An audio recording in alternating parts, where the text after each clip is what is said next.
Yeah, you fire up the headline on the Dodgers, and Dave Roberts issued a lot of challenges to Dodger relief pitchers this week.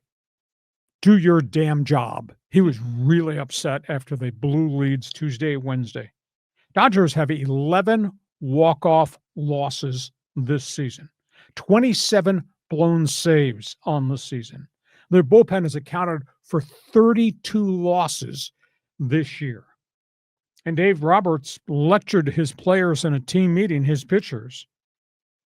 Stop pitching with a fear of failure. His quote was, "Where is your conviction? You did this. You succeeded at this. Get back to being who you are and have shown who you can be." Okay, you got the graphic with the Dodgers and the board. You want to put this up here? These numbers are ugly. Look at this. These are the top 5 guys on the Dodger bullpen and where they are. Tanner Scott, since coming off the disabled list, has a 7.27 ERA, has blown 10 saves. Tanner Scott, since the All-Star break, his earned run average is in excess of 8.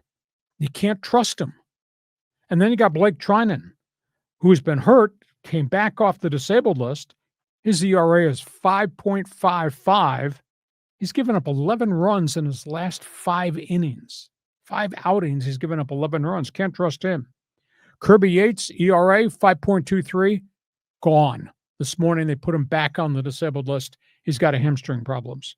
Michael Kopech, who has had all types of injury problems, went to Oklahoma City, brought back, can't throw strikes, physically is not right. He's gone. He was just put on the disabled list.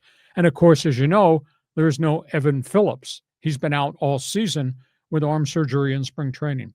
That's a lot of money tied up in a lot of guys who are at the front of the bullpen. He can't trust any of them. And they've overworked Alex Vesia, and that's a big issue. Last night, Clayton Kershaw met with Dave Roberts and said, "I will pitch out of the bullpen right now." He normally has his between starts throwing session. Came up last night. He said, "I'm not going to throw my throwing session as if I'm going to make another start. I'm ready to pitch out of the bullpen." Cool. He threw 1 shutout inning. Roki Sasaki came in from Oklahoma City, was activated before the game. They gave him the ball. He threw 1 shutout inning with strikeouts. So suddenly the Dodgers reaching, get 2 of their starters and put them in the pen because they're so deep in obviously the starting rotation. The burning question is, what are they going to do in postseason? Are they going to move Emmet Sheehan out of the rotation, and he's pitched really well? Are they going to make him first guy on call if we need a long reliever and somebody is in trouble? So the Dodgers are not home free by any stretch of the imagination, but suddenly they have Sheehan. They could flip into the pen as a long guy. You got Kershaw for 1 inning, Sasaki for 1 inning, but those are one-day appearances. They can't use those guys on back-to-back. You ask them to go 2 days in a row. So I'm going to be intrigued just to see where they go. But Dave Roberts he's beside himself, and he challenged those guys, and those guys still are not getting the job done. Reaction. Well, Tanner Scott is clearly spooked by all of this. I mean, he was saying baseball hates me. But I saw a graphic on some other program where since September 1st, Tanner Scott's ERA is like 11 something, So these numbers are probably the active season ERA. Mm-hmm. So in the last month or two, they've been worse.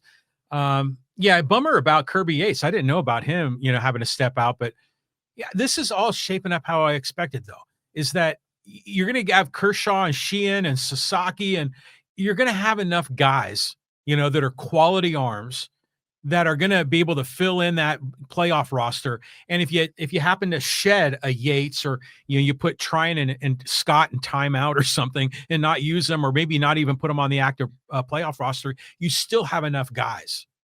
And by the way, what do you think of Sasaki? I mean, that was pretty impressive, don't you think? Well, he had 3 straight 1-inning outings at Oklahoma City when they went to him and said, "We're going to take you out of the rotation," where he was scuffling.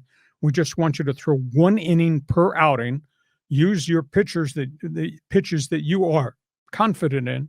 And he went out and boom, splitter, fastball splitter. That's all he threw, struck out a ton of people. And that's what the role is going to be here. One trick pony, if you will. But if you can get 1 quality inning out of him out of him, one quality inning out of Kershaw, or maybe long innings out of Sheehan, is built to be a starter, and that'll get you maybe to Vessier. Although Vessier that's not consistent.